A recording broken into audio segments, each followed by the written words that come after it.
All right. Well, please be joined this time by the defense coordinator at West Forsyth, Coach Dan Devine. Coach, first, thanks for joining us. Secondly, we appreciate you joining us in spite of having to work with my brother, our host Michael, every day. So thanks for joining us. It's just an extra benefit. Appreciate y'all for having me. And no, he's great. It's awesome to be at West, and I appreciate y'all having me on to present tonight. Yeah, we're going to talk a little bit about some pressures, probably mostly boundary pressures, defense stuff flat. So you get that O-line hat ready, and we're going to let you counter. We're going to let you counter a little bit at the end how you going to pass pro this. How about that? It's been a long time, but we probably sort it out and find them. All right. Well, you think about it while Coach is talking. So, Coach, we're going to turn it over to you. Let's talk about a little boundary pressure. Here we go. Sure. Appreciate that. Appreciate y'all having me again. And when Coach came to me, about topic and what we're talking about tonight, 80% of the game is played outside the hashes. So, a couple of years ago, when we were kind of self-scouting ourselves and really looking at what we're talking about, we really kind of changed what we were doing as far as outside the hashes. And so we play a lot of combo coverage, which means we play a lot of separate field and boundary coverage. So same thing with our pressures, our field and boundary pressures. So really it's separate tags. We communicate kind of differently from field to boundary. So, that's how basically we call it when we look at scouting reports analytically. When we run our numbers, we really run it heavy, obviously outside the hashes because the game's played there mostly. But at the same time, we'll look at quarterback and we'll look at system and offensive system to see where it's thrown, if they're heavy run into boundary, if they're heavy screen into field. So we really analytically, when we crunch the numbers, look at those heavily. So we played a lot of quarterbacks this year that can run and that can scoot. So, we're trying to bring some pressure. For example, if we had a kid that can run, we want to push him to the boundary. Do we want to push him to the field to our help? Where the pressures should come from, whether it's up the middle or from the boundary. So that's kind of just the basis of how we do it here at West when we break it down week to week. Obviously, specific game plans, accordingly, depending on who we are. But we can kind of, just to give you a basis of where we are, it's no really set scheme for us. We're very multiple. We go from a lot of even to odd stuff.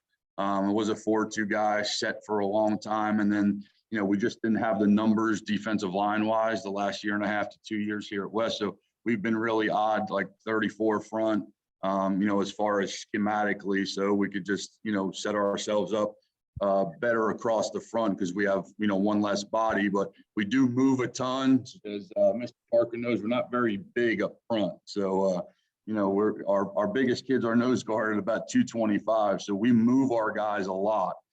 We slant, we twist, we stunt with our 3 guys up front. And that kind of helps us with the pressures we'll talk about as far as from the boundary and some from the field. So that's just the basis of really kind of, what we do here at West. And I've enjoyed the 34 the last couple of years because you can kind of disguise a lot of things as far as coverage and pressure wise.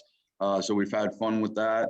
And we will bounce into even stuff, especially for heavy run teams and Q-back or H-back teams. So we'll do that as well. But for the most part, we were odd, for our depth stuff. So if you look at here, balls on the hash,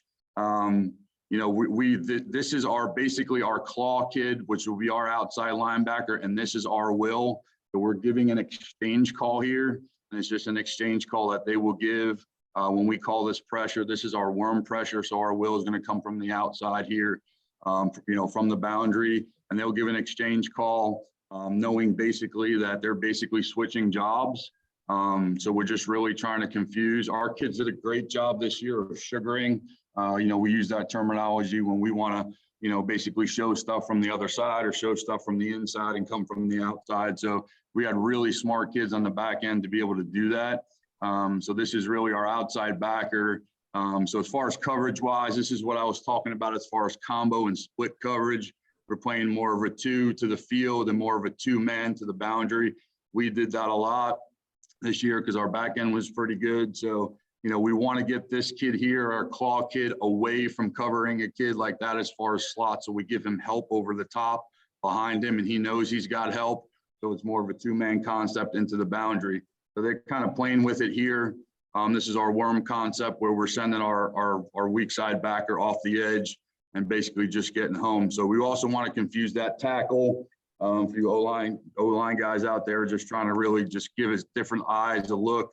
You know, we're stunting our end up inside into the inside gap here, sending our outside backer. And this kid here does a really good job of kind of covering, you know, number 2 up. You kind of look for the quick throw. We lucked out here because Archer's really looking to hit to the field as a field concept, so we get there in time. You know, I get this a lot. You know, can you practice pressure? And we do it.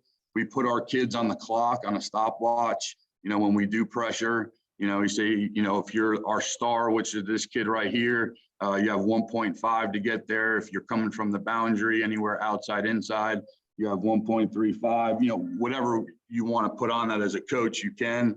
And we actually put them on the stopwatch. We'll put a O-line when we go one-on-one or a running back there and try to get there as far as we can. Because if our back guys can hold for 2.5, and we're telling these guys to get there in that time, then we feel that we can hold for that on the back end. So we do practice. Yes, sir. Coach, that's fantastic. And I'll stop interrupting a second. I want to interject for people that may just be listening. Sure. So what they're doing in the boundary blitz, and Chad, interject here with the O-line perspective, and then we're going to let Coach move on. The inside backers walked up. There's a defensive end. We, back in the day, were probably going to let the guard and the tackle handle them, and the outside backers coming from depth, you know, way out. Correct. Well, the inside backer showing, backs off, the outside backer goes. What are you seeing the most, Coach? And then Chad, I guess, what would you do? I guess we're just going to vertical set there and sort it out if we're worried about that, right? And is that something that you see a lot, Coach? Or is we do. We see, you know, again, this is something that me and my staff will sit and look at. Well, where's the slide protection? Where do they slide to? Yeah. Usually these 2 guys or 3 guys are responsible for these 2 or 3 over here. In this case, the back's away. We do have pressures where we'll run where the back is away, like in this instance, and we will run pressures to the back also, you know, to force the quarterback one way or the other. So it's a great question. Yeah, we do look at that. In this case, that's why we kind of walked up internally here with this kid to walk up in the B gap just to get their eyes away, thinking that this kid's coming and he's not. You know, Riley does a good job of coming from death, kind of disguising as best he can. And then he hits it on a full sprint pretty good, you know, off the edge there. Because I think this tackle, you know, the other thing that helps is this end here slanting in this gap, and this B gap really helps us because he's kind of, you know, you're taught playing O-line back in the day. I was taught, well, anything in the inside gap, you know, first threat I'm taking. Well, if this kid's a B gap threat right now, then I kind of got to step inside there and do that. So the other thing is, if he does kick out and they do slide protect that way, we want one of our best rushers and athletes on this kid right here. You know, so if he can kick slide out to that backer and we have that advantage, and even if he kick slides out to our backer out here, we feel we have this advantage, or we had that advantage there for sure. So, you know, even if he does slide out, I think we got a pretty good shot and a pretty good advantage there. So our back end guys do a really good job, you know, also covering and getting in some windows. So we'll go, if you see here, you know, on a closer look, you know, there's your sugar, as we call it. And here comes our weak side boundary guy, you know, and again, luckily it's to them for offensively, it's a field concept. So he's looking wide side. He really doesn't even see our guy coming. It's a pressure away from the back. The back's looking up inside. So in this case, you know, it was a kind of a perfect situation, perfect storm, and a call. Other boundary here. Now we're basically just lining him up in like a forefront, down in distance. D&D kind of dictate this. So we're kind of leaving this. It's a passing situation. So in this case, it's 2nd and 15, 2nd and long concept. So we're actually going to just line our kid up outside here over the right tackle. Again, great question by coaches. You know, even if they slide protect, in this case, they slide protect, but they try to bring the guard out. It's a concept that we saw. You know, if that's the case, then they just kind of bobbed it and blocked head on, you know, so, okay, I'm going to bob it. And then this kid's going to be extra. Well, we felt we had the advantage out there. You know, we tell our guys deepest shoulder, the deepest back. You know, I will tell you that the thing to really teach and the thing that's hard to teach is pressure with the purpose is what we tell our guys a lot. Is it's hard to, it's hard to kind of come under control, if you will, pressuring. So here he's, our blitzer pressure guy comes out of control a little bit, but he does force him up in the pocket to help. A kid kind of misses him and he comes back and cleans it up. So, they did do a good job of forcing him up. We played a lot of kids this year that can absolutely fly at that position. So we really try and force this kid kind of up in this pocket towards help as much as we possibly can. Worst case, he's breaking the pocket. And when he does, he's stepping up and when we can rally to the ball and kind of disrupt the pass at this time. So again, our claw does a pretty good job here in coverage. There's one receiver to start. They motion into empty. He kind of backs up. He takes away underneath to two. And we have kind of a zone concept or two-man concept behind it. And he knows that he's got to take one of the two. We match up perfectly on the back end over here.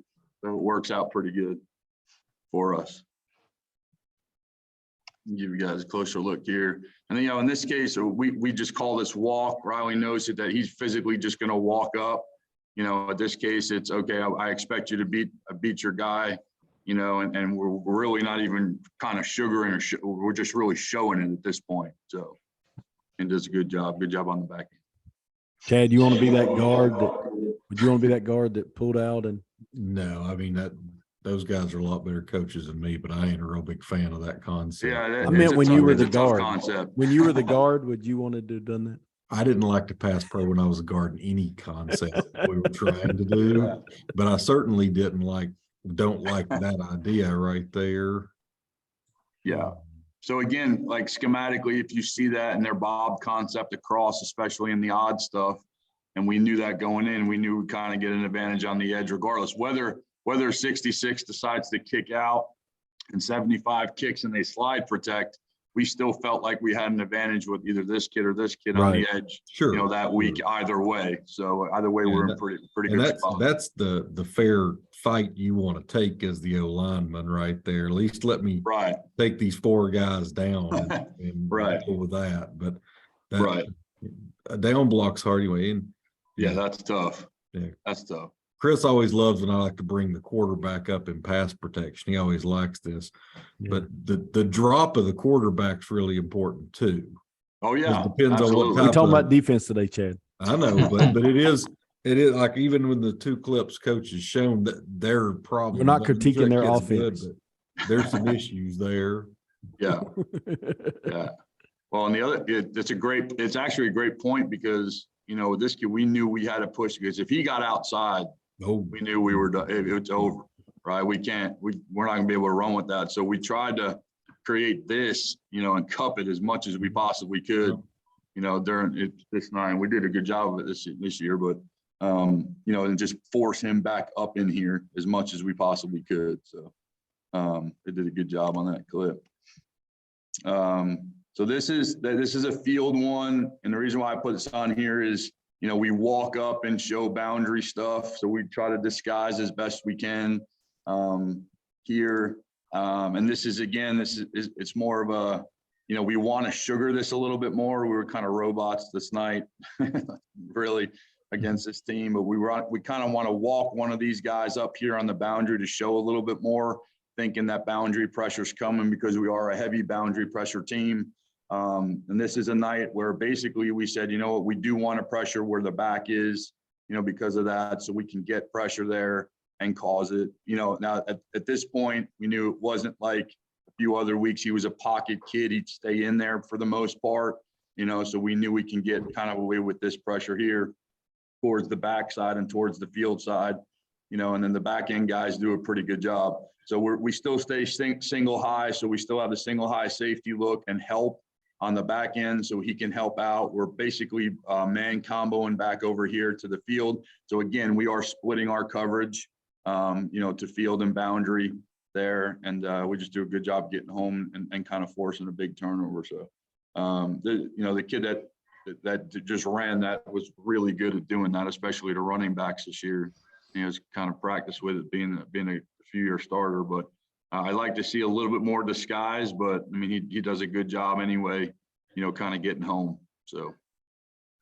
Do y'all ever like mix up the coverage, or is it just kind of built in when we run this blitz, we run this coverage with it, or do you have the ability to? Yeah, we will, and we can stay zone on this type of pressure. Coach is like, this is our smoke pressure from our star, so we could play zone behind this. We do it. We could stay 2 here and play man over here. We could stay 2. We've played 2 or quarters behind it. Even just sending that, and that's the beauty of the odd. Is when you do send 4, you could still play zone, you could play quarters, you could play 2 behind it, you could play 2-man, because you still have the ability, you still have 7 back behind you. Right.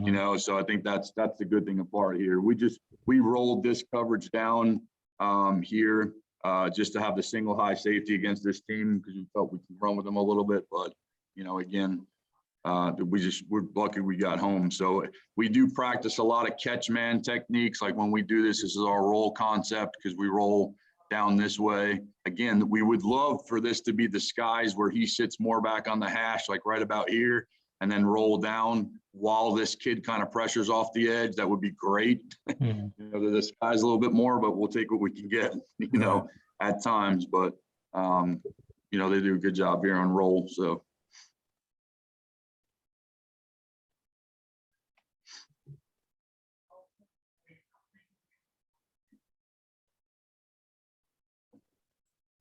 Same pressure there. So same concept here. We're going to walk both these guys up. They're going to check it at the line. And then you could kind of see that he's kind of giving it away here. And this ball is outside the hash, so it is technically a boundary. It kind of giving it away. Again, pressure towards the backside. This was actually a call to send him. This is our flip call, our flip switch concept, where basically he's going to give him a switch call and a hand signal, because we wanted the pressure to come to this side of this kid this week. So he gives him a flip call that our cook call, which is our claw outside over here, was originally called. Kind of why I put it on there, but they give him a flip call. He communicated to him. We ran it, and we ran the roll concept behind it, as you saw in the previous clip. He kind of slips, and then we get a huge, turnover for a touchdown that we kind of needed there. But that originally was supposed to come from the weak side. And then basically we said, okay, wherever that back is, the adjustment was wherever the back is, we give a flip call. So he flips it to our star. Our star now comes off the edge. And, we felt we have the advantage, even with the back to that side, against that athlete versus athlete for us.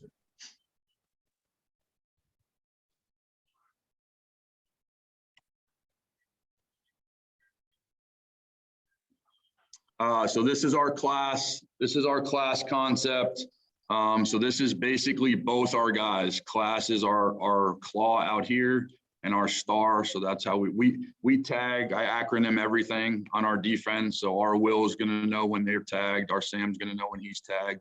Our star and our claw. So we kind of tag everything together. So it makes it easy for the kids to kind of understand our concept. So this is our full class concept. We're playing 0 behind this, so we really know, our kids know when they hear black or they see black, our black coverage, we really, really have to get there. There is no choice. I scream it all the time to our kids. You have no choice. You have no choice.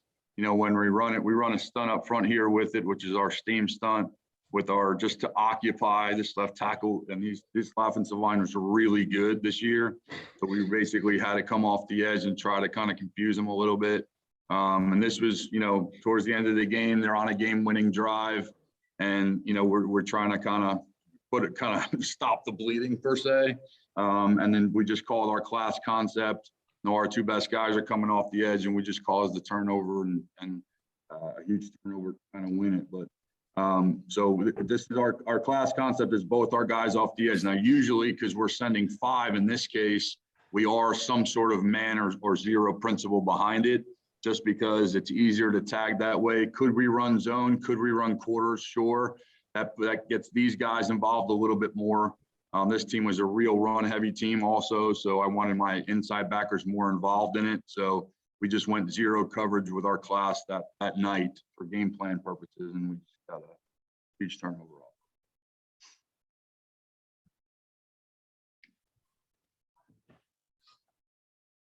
So in this case, there's no this is our bingo concept.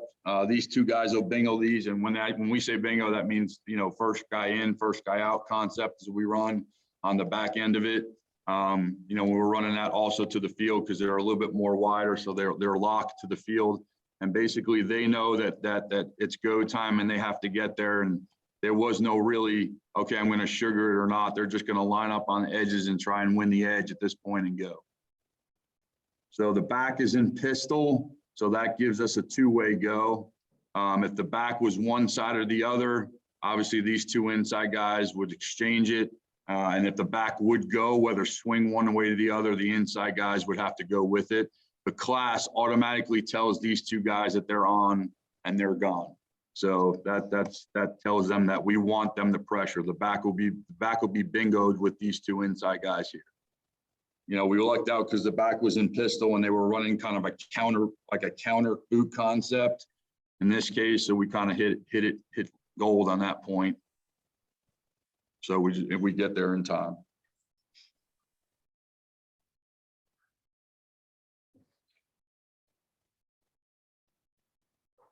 So this is against kind of like a two-back concept also here.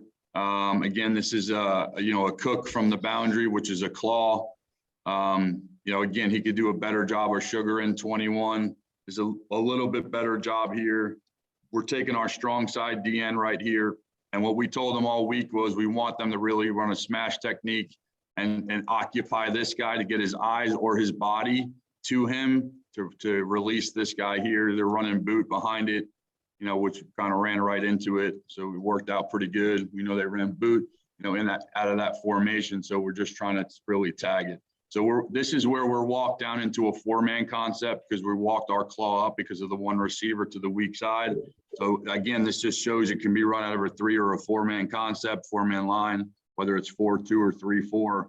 Basically, our tags are the same except our fronts. Our kids know when we signal in an even front or an odd front, and our pressures remain the same. So we can tag them with an even front and we can tag them with an odd front, and we just play our roll coverage down here. Now our roll coverage tells our free safety because we lose him, we lose our star, our free safety's rolling down over two, that if this guy would go, whether it's a flat or he go on a wheel, depending on here, he knows he has to pattern match that guy right now. So that's the concept there. And they do kind of a good job with that. We used to always run a blitz very similar to this, and it was probably the one we called the most. I like the idea of, it's 5-on-5 basically, and you're trying to just create mismatches and put your best athlete against somebody that theoretically they can't block. When we first started running this at Chapel Hill, it was very successful. We put some very good athletes, running back type kids out there at these linebacker positions on some kids that were not ready to pass pro. And we had huge success with it, and I think as football kind of developed more for the offense, I feel like we stopped running it quite so much because all the quick hitting stuff kind of hurt us a little bit. But any kind of drop back stuff or like play action, like see here, like it was a great blitz. Yeah, it's a good call. We knew they were more of a drop back scheme, like boot scheme team. And you make a good point, Michael. RPO teams with RPOs now, which drives me nuts as far as Sunday meetings and all that stuff, as far as coverages and how to get there and what to do. That would obviously be a different concept. When we see true trips and they run RPO, that kind of takes him out of the box, and we need him more for coverage purposes and tackling purposes if you run fast screens or bubbles. So that takes him out of the concept there. So then we got to pressure with these six guys a little bit more. Well, it goes back to like you were talking about with timing earlier. Like when they're running RPOs, like you don't got enough time to get back.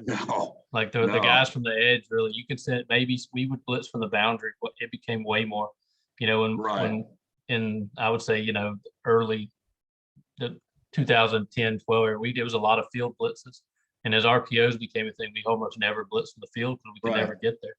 Yeah, you just can't. And, we had, as we had really two good inside guys to kind of understand that concept. So we still did a little bit of it where we sent our star and then he would get underneath too, because he's a long rangy kid and he's pretty good. So we were actually able to do stuff. But the other thing is with RPO concept is these two guys in here, you got to pick your poison. You either tell them, and we're a downhill team. We read guards as far as our inside guys. So we're heavy downhill. We're reading guards. Guards lead you to the play, that type of thing.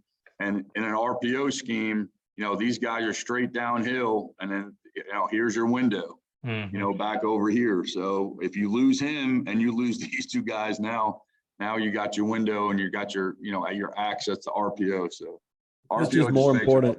It's more important than it's ever been that you're right in the scouting. Like, go to the, you know, if you feel pretty confident they're going to play action or 5-step or whatever they call that now. Oh yeah, for sure. Thing. And if you're right, then it's great. So more, not that it hasn't always been true, but I think it's even more true now. If you know on first down, you're going to get to RPO, you've got to play something different, you know. No doubt. And we started looking at formationally, we played a lot of teams where, for example, this team would now bring this kid to the sidecar is what we call it. And every sidecar is their RPO down. Is their RPO formation, right? So as soon as we saw that, we give a little bit of a signal where our kids are expecting it. We know that it may be RPO. It's 80% RPO out of that formation, and we just kind of, you know, we're kind of aware of it, you know, from that point on. So the other thing is, you know, these guys that we played here, I mean, I can't think of a kid that we played that couldn't run. Very few that couldn't run, and really forcing these guys into, like, forcing them into the boundary from here is a huge deal too, to kind of cut off the rest of the field. Now, we played a kid that sometimes that was so slippery, Lambert, that, I mean, he was so good that if you miss, it's over, you know? So I mean, he's going to run around, he's going to rush for, you know, 200 yards on you if you don't get there. But, you know, you got to pick your poison and say, okay, I'm going to cut this side of the field off. I'm going to force him this way. Right. And if you force him this way, well, what are you going to do? Okay, you could throw something quick. You can rush for a few yards into the boundary, use the sideline as your friend, that type of thing, and just kind of force him either up or out to the boundary. You know, so that's another thing is if you play a runner, you got to decide what you want. Like I was telling Coach Flatt before, is you got to decide, you want him to push him up in here? Do you want him to go outside? Do you want him to go into the boundary? Those are all things you got to prep for, you know, nowadays for sure. So. No, good stuff, Coach. So this is kind of, I put a run on here because everything I've shown is past pretty much, but, you know, you can also do it against the run. You know, we teach getting skinny, we teach getting small. You know, this is an H-back, obviously he's undersized, but, you know, this is our class splits again. There's your star and your claw. So, you know, they know right now that they're gone. The claw kind of stutters. We call it a stutter technique because this back is sidecar. So again, this kid really could scoot this year. So we want to make sure we have somebody for zone read backside. That's why he doesn't really absolutely fly down the line, but he should be. It's 3rd and 2. You know, we're trying to force a 4th down, and 21 kind of gets small and does a really good job. But, you know, they're also effective against the run is the point. You know, you don't have to do it against the pass, and you know, they definitely valuable against the run for sure. No, that's good stuff, Coach. Coach, are y'all a lot more of a 4-man pressure group, or did y'all have a lot of 5-man pressures? Yeah, so this one here, yeah, this is the one. This is a 5-man pressure. I'm usually 4, Coach. I'm more percentage-wise. I'm more of a 4-man pressure because I like playing zone behind it. You know, there's a lot of teams. I just don't like going 0 a ton. You know, so I'm either going to be single high or we're going to be 2 or quarters or something like that, something behind it. But, you know, this is a 5-man concept that we have. This is our sledge concept here where we're sending let me go a little bit closer. So we're going to send our Sam. So now one of the inside guys are going to come. He's got to be really tight to the tackle. And we're also going to send our star. So it's heavy from the field. Because again, we really wanted to force this kid into the boundary. We couldn't afford for him to get out here and run around and do his thing. So we really sent, you know, from the boundary and sent our pressure. Now, you know, the note that I left on here, I usually take them off for purposes like this, but I left it on here for teaching purposes is 21 supposed to peel with that, right? So if he doesn't and he's able to get this ball off, this is what we call a mug. technique, he's supposed to mug this and mug out with the back here. If he doesn't and he throws his ball, there's really, you know, besides the will, nobody out there for it. So, but we get home, you know, fortunately. But this is a 5-man concept for us. So this week we tweaked it because we know that these guys' tights are really, splits are really tight. So if we see a team and an O-line, and we're getting more and more of that too, by the way, like we're seeing a ton of like 6-inch to foot splits, and not 2.5, 3 foot anymore. Like they are just packing it in. So if we do see that kind of like this, where it's 6 inches to a foot, then we just told this kid to be really tight to this tackle outside, and then he's just going to follow up behind it and kind of cover his tail if he doesn't make the play.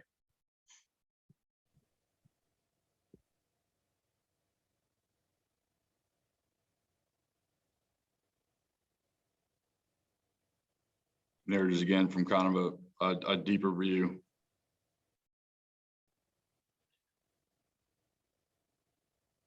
So the last one, and really this is built into our scheme.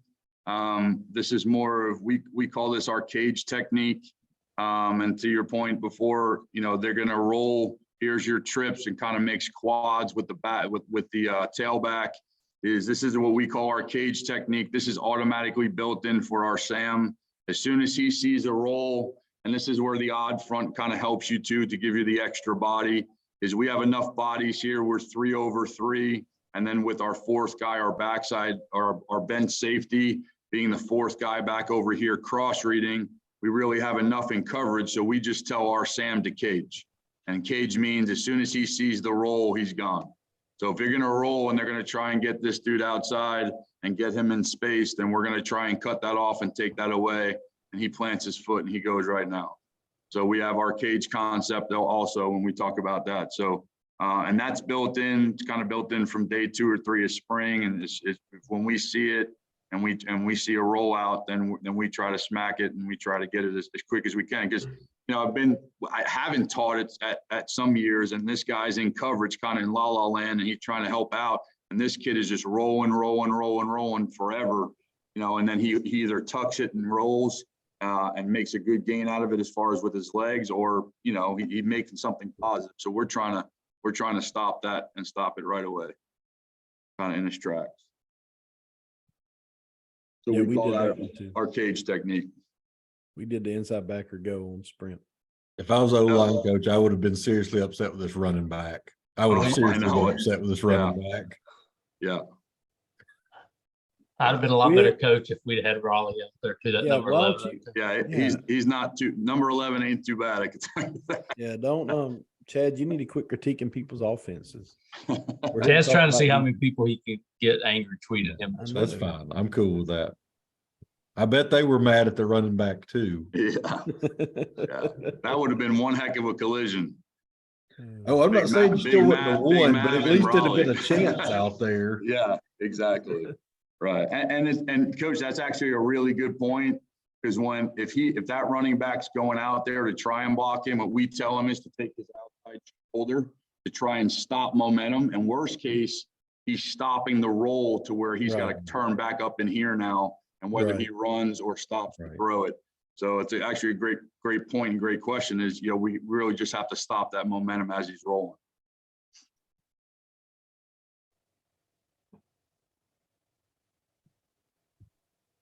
So it's just a good job, up front. And as Michael said, these two I had inside weren't too shabby. So that helps out a lot.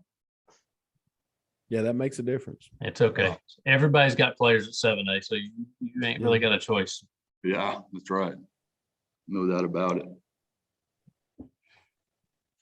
No, it's good stuff, Coach. Yeah, I appreciate it, man. I mean, that's, you know, pretty much the gist of, you know, what we discuss, you know, at West for when ball's on the hash and boundary, and how we kind of analytically break it down. Because it's been, you know, the other thing I'll say is, you know, when we try to study these guys throwing the ball, is, do they throw the ball a ton to the boundary? Do they get the ball out of their hand? Do they hold it? Do they try and run deeper in cuts, or, you know, anything like that? We look at those percentages as far as field zones and where they like to throw the ball. So this one here, okay, they're going to look, they're trying to throw it to the field. It's a deeper concept. It's 2nd and 7. So, okay, let's take the shot and let's come off the edge, So, to Coach Parker's point, I mean, analytics and percentages nowadays are bigger than ever. Yeah. I mean, we have to lean on them as more than ever. So it's been interesting and fun for sure. Growing with it.